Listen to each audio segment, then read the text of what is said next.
Hi, and welcome. Okay, so we have Vincent with us today. Ah, And also Alan Epstein is with us. Hi. There are three and a half people who I'm not familiar with, so maybe introductions are in order. Now, the half is Lynette. I know of Lynette because I know she's a dreamer, and I believe Yeah. you're from Central California, aren't you? I'm from Southern California. You're on my radar through James. The other two, I don't know, James and Vincent, and also iPad MS. The three of Maria. Where are you from, Maria? I'm from Denmark. Denmark. Okay. And so Yes, you are a dreamer as I'm well, a dreamer as well. because Pontus is your neighbor. He's just over the bridge from you. Yeah, I'm in Malmo in Sweden. Vincent, where are you from? from France, from Lyon in France. So I'm also a dreamer. And Ah. James, I know nothing about you. James Roy, and I'm one of the founders for the Dreamers. Oh, wow. That's so nice of you to be a founder of that awesome idea. So yeah, there was five of us that was on the selection committee to select the Dreamers, and I was one of those. Only because I was one of the first ones to donate to the fund. Okay, And so, cool. and so James just picked the first five and said, the five of you will be the selection committee for the people that apply. I'm also the designated taxi driver when we get to Las Vegas. We've got to introduce John Wickman here. He was the first dreamer. Yeah, I live in Indianapolis. Cool. Okay, why don't we kick off the more structured part of the episode, and why don't we begin by saying the title of this is So How Was the Concert? What I suggest is that we start by hearing the story from each of the dreamers, but before that, why don't we hear some of the background from James Rowe of how he got involved, as to lay the introduction before we hear from each of the individual dreamers. James, over to you. Tell us about your experience in Las Vegas. Tell us how you found the concert, and tell us what your future hopes are for seeing Angelina again. The concert was great, of course. I was fortunate enough when they first announced the gold tickets to actually purchase a gold ticket. So I had a front row seat at the concert, and that was my first time in the front row. It was very enjoyable. You just can't really understand how magical it is to be that close to her when she's singing it live. It's another level all to itself, and she did a wonderful job. I thought that the band was better this time than they have been in the past. They continue to improve and work with her, and I think she's getting more and more across to them what she wants out of them. So yeah, it was a very enjoyable concert. As far as how I'm involved, Brandon Spillane actually made a suggestion to James Steele that he would be willing to donate a ticket because he wasn't able to travel and attend. And so it kind of kicked off from there. They decided to start a GoFundMe page. And when they posted that GoFundMe page, then I donated some funds to it, and Mary and some of the other founders that jumped in there pretty quick, and we all donated some money. And then there was lots of people that donated money, and it's not just us five that donated all the money. There was lots of people involved that donated money to make these trips for these people. And as we had enough money, we'd select another person. How many in total were there? There were eight actually people that were awarded, Scott and his wife, and then we had six under their individuals. Maria was from Denmark, and Vincent was from France, and the rest of them are from around the United States. Do you think the GoFundMe will be an ongoing situation for people for the next concert? Will it remain intact? I think we hope so. I can imagine that the bigger the band is and the bigger her musical accompaniment, the less and less likely it will be that she will go very far away from Las Vegas or LA. If she has a 10 or 15 piece musical accompaniment, accompaniment, I can't imagine the logistics of having everyone go to Europe. It would seem very complicated. So, Maria, tell us about your experience. You must have been very surprised when you found out about the dream, and maybe even more surprised when you were chosen to be able to go from all the way from Denmark to Las Vegas. I was shocked. I was really shocked when I got the news that I was chosen to be one of the dreamers. I could not believe it. I thought I won the lottery. For me, it was a dream come true because I have been following her for the past 9 years. And suddenly I had now the possibility to see her live. That's second Christmas in the same year. Had you seen her concerts in Norway? No. No. Okay. I haven't. It's probably much more of a culture shock going from Denmark to Las Vegas than it would be from Denmark to Norway. It was indeed a cultural shock. Yes, quite. The concert was a deeply emotional night and reminding me why her music has meant so much to me for so many years. It was incredible. At times, I had to pinch myself just to make sure I wasn't dreaming. It was emotional, it was powerful, it was so genuine. It was truly an unforgettable night. Can you talk a little bit about the difference between experiencing her voice live and through her music on YouTube? That was one thing that struck me, that her voice has so many layers that you can't catch through the screen. Impossible. So you can hear all the layers, you can really feel the emotions through your body, you can feel all the power that she has. So it was incredible. You cannot catch that through a screen. I love the concert of the Dreamers because that is Me actually too. putting into practice the type of approach to a universal charity that Angelina has. This is like, you are like the orphan girl and we have given you her shoes. This is the type of dream and gift that it is. And it's out of the blue and it's really a gift from the heart. To have the dreamers getting a dream fulfilled like that. Absolutely. Yeah. And I hope the concept would continue because being able to have this experience, I myself, I am incredibly happy and forever grateful to have had this opportunity. So the feeling that I came home with that will be with me, I think it will be wonderful if so many other people can have the opportunity too. About a year ago, we were trying to help Toby and Angelina get Bad Valentine on the radio, mostly U.S. radio stations. Terry is a retired dentist. He had a pre-existing relationship with a radio station, and he got invited onto a talk radio show and gave this amazing 15-minute interview about Angelina, and they were playing her music, and they couldn't believe how good she was. And there's a video out there of that radio interview, and it was just wonderful. So I thank Terry for that. Well, you're very welcome. It was a lot of fun. Was that in Boston? No, Chattanooga, Tennessee. And Terry, you had the privilege of going to Las Vegas, did you? Yeah, this is my 4th trip to see Angelina. Right. And tell us about this experience and how it compared to the others. Well, they're all unique and they're all special. She is such a wonderful performer and such a wonderful person, and I think she's genuine. So many musicians, and I've been around a lot of them, have these tremendous egos. I just don't see that with Angelina.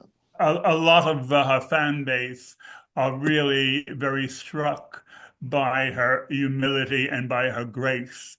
And that's a very rare phenomenon with public figures. So that counts for a lot. And many people have the impression that musically she continues to evolve more and more. Oh, absolutely. From the time that she was 6 until now, the growth is tremendous. I don't know what the top will be. They say that a singer's voice develops until mid-20s. So How much better can it be? It's like it's crazy. It's such an unbelievable advantage that she started so very, very young because it just sort of like gets embedded in her consciousness to be a singer. It's who she is growing up. Well, it's her identity. That is who she is. Such a wonderful ability to have that so young. Yeah. When I see some of her TikTok videos, she goes from driving the car, and then 1 second later, she's a world-class singer. And she goes almost like from French to English back to French again. It's a fluency of language for her. It's just so second nature for her at this point. And to me, it's so interesting when she's singing, she is this consummate professional musician. And then when she stops singing, she's a, 20-year-old. Vincent, have you been to America before? Yes, I was my second time in Vegas, my first time to the States. And how was your experience this time? Did you find that she keeps getting better and better? Yes, it was also the first time I saw her live in concert. So I guess I had same kind of experience that nothing is like seeing her live. And the impact of emotion is much greater when you see her live compared with when you're just looking at a video. It was really a great moment. It was a very nice setting. We had nice seats, not too far from Angelina. It was an incredible experience. When I was selected, I couldn't believe it as well, especially because I was one of the last one to be selected. At first, I didn't even apply it because I thought it was too late. Until James told me, "Oh no, it's still possible." So I'm really, really, really grateful for the Angel Dream program to have been able to make this dream come true as well. Because Angelina was in Paris a year or two ago when she went to La Balle. And when we interviewed Joel, who lives in Rouen, he told a very funny story that he drove all the way from Rouen to Paris just to hang around in the hotel with the hope of meeting her. And he got very lucky and he was able to actually meet her and Sarah. And it was a very fun story on his part. So, Lynette, tell us about your experience being a dreamer and then hearing Angelina live. There's one thing that happened that is a very unfortunate thing for the people involved, but a very fortunate thing for us dreamers is there were people that weren't able to attend that had very good seats. And so we were moved to better seats than what we originally had. And so Maria and John and I were in the second row. Wow. And we never imagined that that could have been a possibility. And also to be chosen as a dreamer, you could have never seen her live before.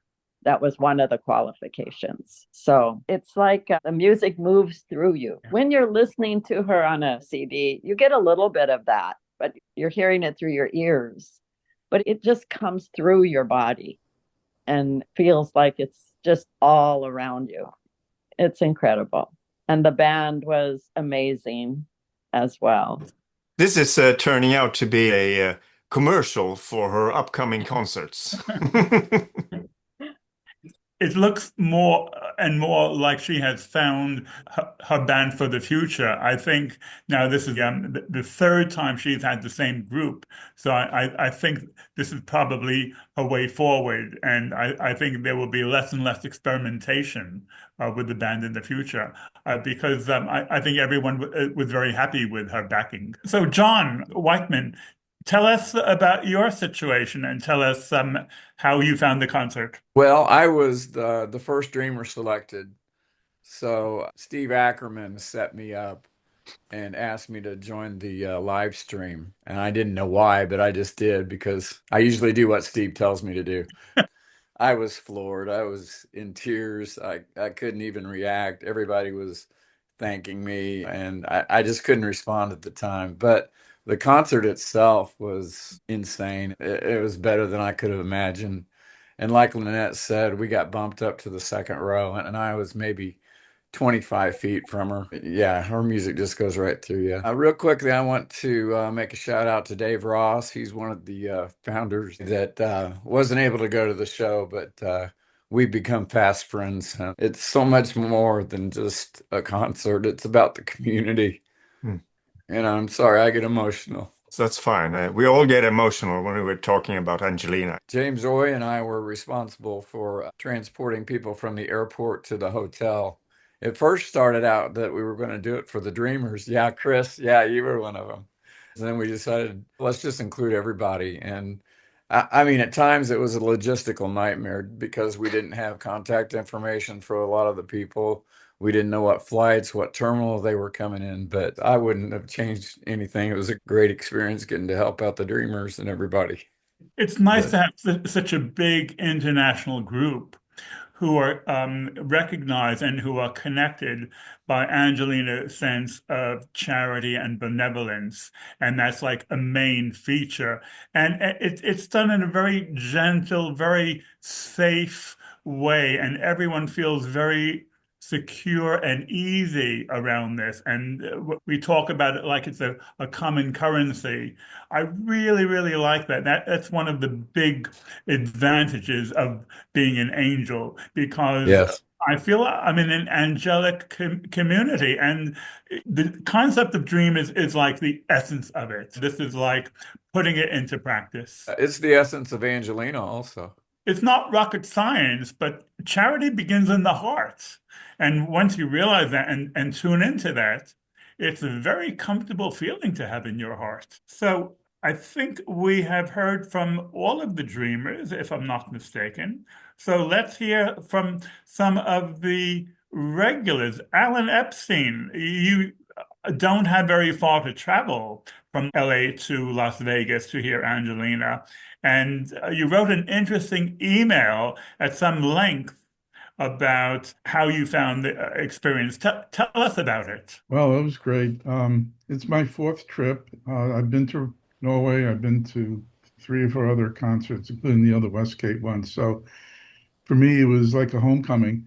And I also came to see the other Angels. I mean, that was a big part of the concert, is to get to meet and talk to Steve and James and everyone else I was sitting nearby. And it's a very comfortable feeling, and you start to feel like it's at home. Very, very good. I did have a few more comments to add that people haven't talked about. One was, I want to just mention the band, because it is evolving. This was almost the same band, but it had a completely new brass section, trumpet, sax, and trombone, and they were absolutely professional. And I used to play the trumpet when I was a young kid, so I kind of know brass a little bit, but it was fantastic, especially if you remember It's a Man's World. They were bending notes and doing things that I hadn't heard on a brass group like that, and they were having a ball. And you could tell by looking at their face how much they loved being there and appreciated Angelina, which is also, to me, a very strong signature of musicians appreciating other musicians, because we're just amateurs by comparison, and it's great to see them react so positively. So I hope she keeps them. I know she was slightly bothered because they were right behind her, and their brass is loud. So I think she has to get used to that. They weren't in every song, just a few songs, but with the ones they were in, it really, really helped her singing.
Like no one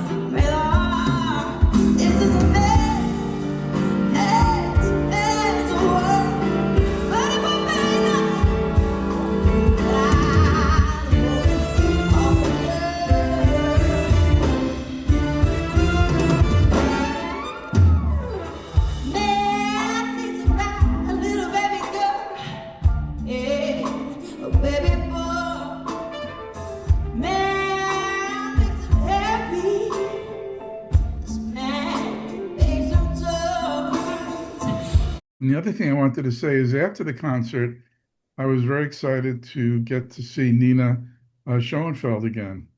And she's wonderful. God, what a lady. I mean, she knows her music. She's beautiful. She's fun to talk to. It did mean that after the concert, I got to go and speak to so many of you. I met a lot of you again, some for the first time, some for the second, at the fan meetup, which I'll be including footage of in my vlog. And there were other YouTubers there as well. The two gentlemen They go in the name of Throga. Yeah, they were great, and they were so kind to talk to everybody, and that sort of punctuated the beauty of the whole concert, is to be able to speak to some of the YouTubers, especially Nina and those two gentlemen. And I was sitting right next to Steve. We were having a great time. Chris was right behind us, but her voice, I don't know if you remember, but when you first heard Suspicious Minds, you remember when she first starts her first note, how strong it comes out, and everyone goes, wow. That's how the whole concert was. I had never heard her voice this strong and with clarity. That was shocking. Her voice is getting incredibly strong. And then the other thing of tremendous note is the fact that she is now so improved her high register that it's become a strength to her singing, where before it was more of a weakness that she had to develop. She has really worked hard on that. That's shown particularly on several of the songs where she sung those really high notes, and it just was beautiful too. She has a beautiful high register, and it so complements her low register. I was fortunate; I got to the meet and greet, so I got to speak to her again very briefly.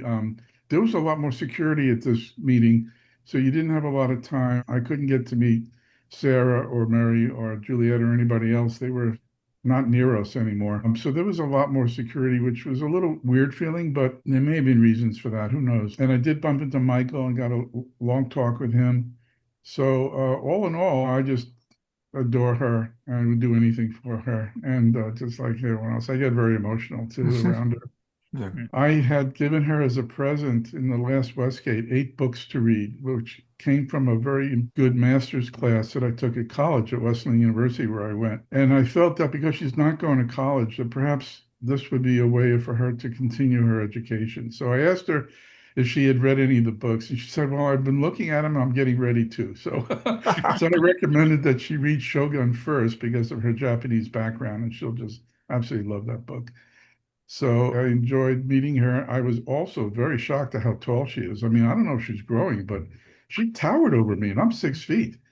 Literally, I was looking up to her. She's like a tall diva. So I was very, very, very excited with the whole concert. But you weren't wearing your high heels, were you? And also, Alan, you don't have much hair, and she can be very tall with her Well, hair she kept also. her hair down. The hair didn't really contribute to her height that much this time. No, I no. like it when her hair is just very simple around her face. It's just Yeah. beautiful. You and I, we met in Norway. That was very emotional. That was much like what the other people said. That was my first concert I had seen her, and I flew all the way from LA to Norway by myself and took a Colette tour from Oslo all the way to the other side of Norway. And it was my first experience there. So the whole trip was just magical for me. And then at the end was the concert. And then I got to meet Pontus and Alan in person, and we had a great meeting together. And it was very emotional. As you see her more and more, it becomes not quite the same initial emotion, but you start to just appreciate the community and her and what she's trying to accomplish. And we just all love to help her so much to achieve her goals. Yeah. For those of us who are parents, it's like she's our child or she's our grandchild. But it's like watching a flower open in slow motion and her development. And although we realize the magic of watching a child grow up, with her, it's her extra talent, which makes it even more magical. Absolutely. I'm a professor at the University of Southern California. So I get to see lots of kids her age, early 20s, and through their development and then going into their careers. So to me, this is just as wonderful as seeing my students mature into established scientists and physicians. So it's a great experience to see her do that in her field. She's got a tough field, a lot of competition, and it's going to take a lot of hard knocks before she gets fully recognized by the whole community. But I really feel like she's on her way. So, Steve Ackerman, you have your finger in many pies, and you are a very central hub in the world of Angelina Jordan on many levels. Talk us through it. Well, one way to think of the concert was to look at the songs she chose to sing. And I loved the set list. She had 5 songs from Secret of the Soul, 7 covers, and then 5 unreleased songs. And they sounded fantastic, especially the last 2. And we're hopeful that all 5 of those are going to be on her next album, which has been talked about as having a February 14th release date potentially, which would be her 3rd album in 5 months. I mean, that's unheard of. And I got a chance to talk to Anthony Harvey after the concert. He said she's a fast worker. She's wonderful to work with. They only did 2 rehearsals for the concert. He did all the arrangements ahead of time for each of the instrumentalists. And so I think he's really an asset for her as well. He said they've been together for 4 years. He's been a keyboard player on some of her covers. But one of the interesting things about him, I think, is so I love her EP, Old Enough, but I never thought it translated very well to concerts. And I think that has to do with the amount of production that was involved in making the studio recordings and how hard that is to replicate in concert. But for Secret of the Soul, he was involved in production of the album, and he's her music director. And so I thought they translated really well. I thought they sounded fantastic live, all 5 songs that she did from Secret of the Soul. And they had a beautiful string section. They had a stand-up bass, a cello, and a violin. And the strings are really prominent on that album. And so I really enjoyed those performances. And there's a lot of lyrics to learn. Yeah. Sometimes she has notes on the... She had a music stand, which I think was distracting. I was sitting in front of her and I could see her clearly enough, but I felt bad for the people that were to my left because the music stand was between them and Angelina. I think Maria and John and Lynette were all over there. And so that may have been a little distracting, but maybe in her old age, she needs help with remembering lyrics. Now she's 20. Yeah. When you write your own lyrics, then it's easier to remember them. You don't have to memorize them if they come from your heart. Yeah, sure. But if they come from Mary, it's very difficult to remember them. She didn't really look at those 5 songs from this album. She knew them cold. Summer Wind came out better than the original. It was fantastic. Yeah. That's a great song. Well, let's hope there is some form of the concert which we will get to see and hear, because we have a lot of people around the world who have their tongue out in anticipation for hearing the concerts. She never got to sing Memories, which I was really looking forward to. And for some reason, she dropped out of that one. It was supposedly the 19th song. She didn't sing it. But it's okay. I think it's going to be part of the new album along with Shadows, which I think will be 2 tremendous hits. Alan, she did sing a song I saw the set list, and she sang a song second to last. And on the set list, it was listed as Memories, but it was an unreleased song that has the word Memories in it. So I think it's a second song that she's written called with the same title. I've been trying to get her to say that the other Memories shouldn't be called Memories. I like better. It should be called Why You, which I think is a tremendously interesting concept of why we fall in love with a certain person. I think that would be a better title. So maybe she'll change it. I hope so. Yeah, and I love the song. It's very bluesy, jazzy, the bluesy style that we love that she does. And that song, and then the next one was You'll Know When It's Gone.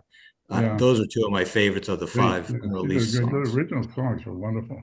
Usually with this type of episode, I take some of the concert and I add it to the actual episode to highlight what we're talking about. But I think maybe in the fullness of the time that will happen. We were young, we were fine.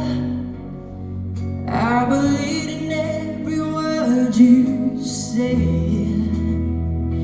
You hear my heart. Let it fall. There be debts with a lie.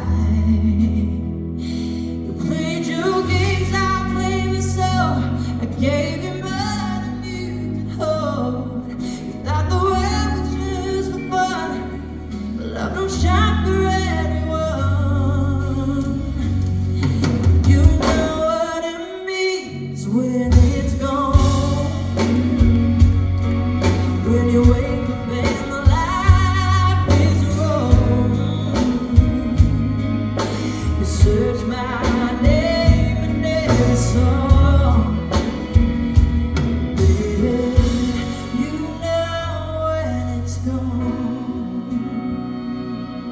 Interestingly, we weren't able to record. I know. We didn't know ahead of time. And then just as we arrived, it was like really strictly enforced. Basically, they said, put your phones away as soon as the concert starts. And the only footage that we've seen so far is from Mary.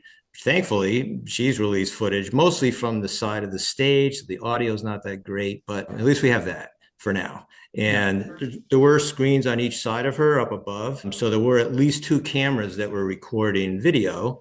And of course, they have the soundboard audio. So who knows, maybe they'll put out footage from the concert. We hope they do. How many was on the concert in total? Do we have any guess? Yeah, someone that I know, a fellow angel, looked at the ticket sales 24 hours before and then just before. 24 hours before, he counted 380 sold. Just before, he counted 520 sold. It's unusual to increase by 150 just in the last 24 hours. It's Vegas. I think there's a lot of same-day sales in Vegas. Chris, when I watched your initial response to the concert, you mentioned that there was no recording, but you also mentioned that maybe your wife was able to record some of the audio. How did that work out? Well, I think my wife, along with some other people, just kind of like put their phone in their pocket and recorded. We know one person who shall remain anonymous managed to get the entire concert with an actual recorder. I was more disappointed by the fact that it wasn't announced. I can respect their decision to not allow recording. I'm agreeing with some of the people here that, yeah, I think she's never sounded better. I was really impressed by the Secret of the Soul songs, and like others have been saying, they really, with the arrangements, they really worked well. There's that song, So Peaceful Beside You, which I had some trepidation because it has that beautiful high part, and she just killed it. There was quite a few places in the concert where I was like shaking my head of nobody can sing like this. Yeah. So for me, I would say is probably my second favorite after the first one, because that one, well, was because it was the first one, and also that probably had the best acoustics of any of the concerts I've been to.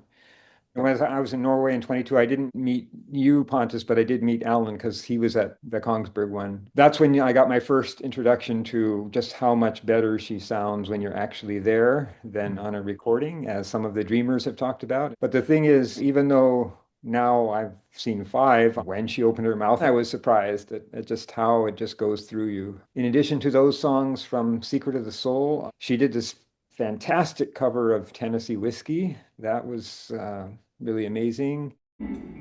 Used to spend my nights out in the barroom. There was the only love I know.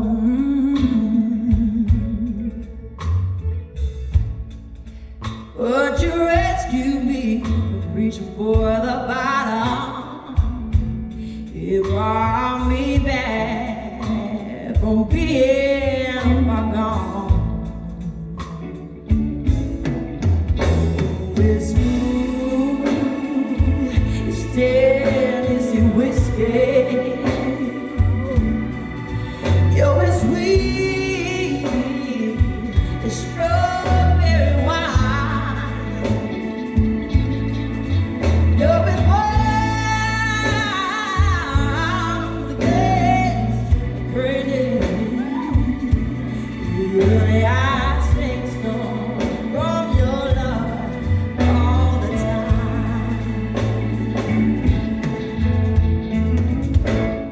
I was glad that I had missed her last Christmas concert where she did Man's World, and so I was really glad that she did it again, and that blew my socks off. That was fabulous. So yes, the new songs were great, and so in terms of the content of the concert, I was very, very pleased. Along with Steve, I also got to talk with Anthony Harvey and with Rob Christie afterwards, and that was interesting. And I also got to chat with some of the Dreamers, and yeah, it was fabulous. Isn't that a little bit strange that Rob Christie still hangs around? Isn't he attached to Republic Records? Yeah, that was interesting. He's also the online concert. He emceed that. So maybe the breakup with Republic wasn't quite as bitter as we're thinking, or I guess he's doing this on his own, that he just really respects Angelina. Talking with both him and Anthony, you really got the sense of how much respect they have for her musical genius. I've contacted Anthony in order to interview him, and he was on the verge of accepting. But then he said, "Oh, let me just double check with management." But then I think management put a veto on it because I think they like to have a closed shop and they like to keep everything under wraps. So they're not always forthcoming and they're not always accessible. To interview Anthony would be such a treat because of how deeply involved and all the things that go on behind the scenes, which we know nothing about. It would be a real revelation to have someone on like Anthony. Well, we've spoken to everyone other than our main man, James Thiel, who, James, you also, like Steve, are very much a huge hub in the middle of everything. And I heard one comment from someone who said, "Oh, why doesn't Mary just realize that whatever she can release via TikTok is nothing like what James could have released if he had access to recording?" So I think that's a very true and very valid statement that if you got your hands on an original recording, you could make it supremely accessible and do a wonderful job about that, James. Well, Alan, you just teed it up perfectly. What do you say, Pontus? You wanted to play a premiere of a new video that you've made. That is the latest draft. No one has seen it. No one here even knew that it was going to be mentioned. It is her performance of No One Can Hear My Heart, which is the very first thing she sang. It is using audio captured on a professional device, thanks to someone who took a risk doing so. I have fixed it up some, and the result is quite remarkable. I also, working with that same audio, have been doing something. So we're actually going to have probably more material than we did at Portsmouth. We have actually pretty good audio from this one anonymous guy. So yeah, I'm looking forward to what you've put together, James. That was a fantastic beginning to the concert. That song really set the scene for the concert. It was wonderful. First song. And this audio, when you turn it up, you feel like you're sitting in that front row. That might be Julie, yeah.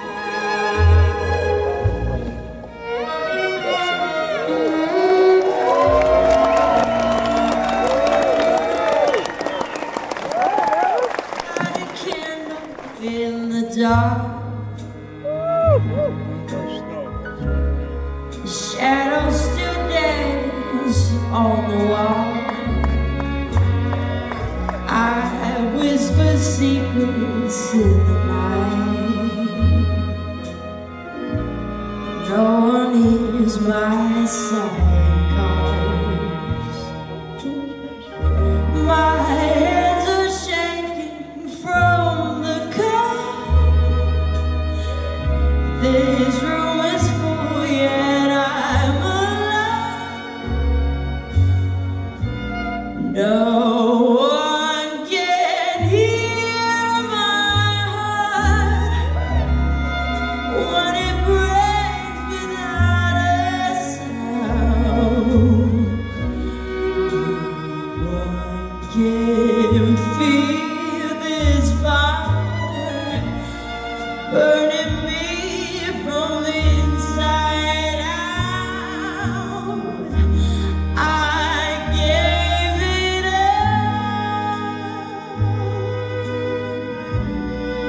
I lost its love. Now all I hold is letting go. The streets remember where we walked. Your echo lingers in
No one can hear my heart. It's breaking every night. No one can feel this fire. No one's smiling in the light. I gave it all. I lost it slow. Now all I hold is letting go.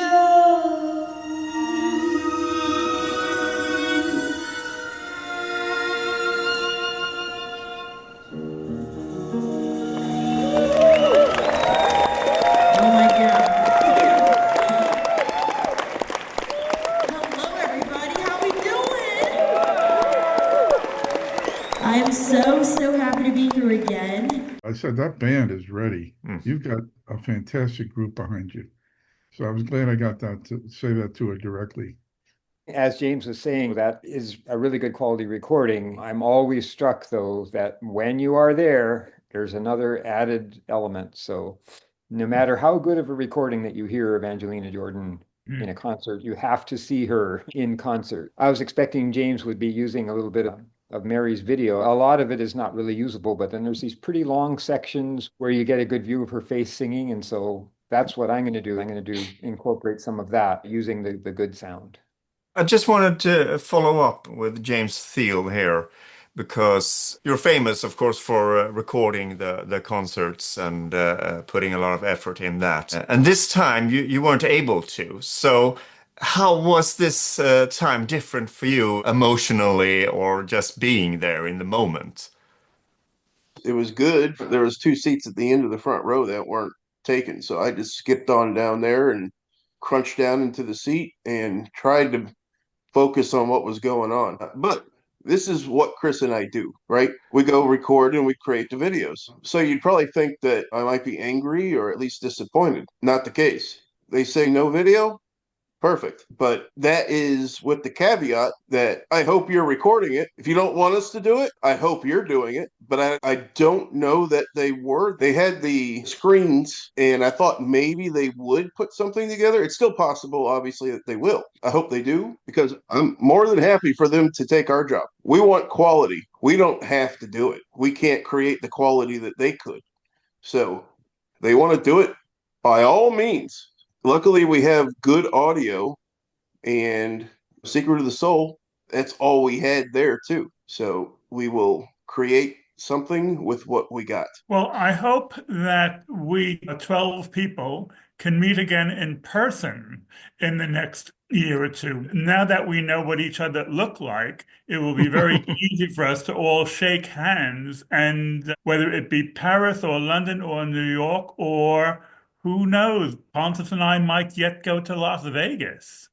And we have the never-ending, unfolding, wonderful life of Angelina in front of us that we all share. And it's all like we are her step-parents, and we have this bond together. It's a wonderful experience for us all. Thank you all for coming, and it's been wonderful to get the inside view and the inside angle of how this concert has unfolded, and especially to hear your own individual stories and your personal experiences. Yes. Thank you. Thank you. Thank you. Bye, everyone. Thank you. Right. Bye. Bye. Bye.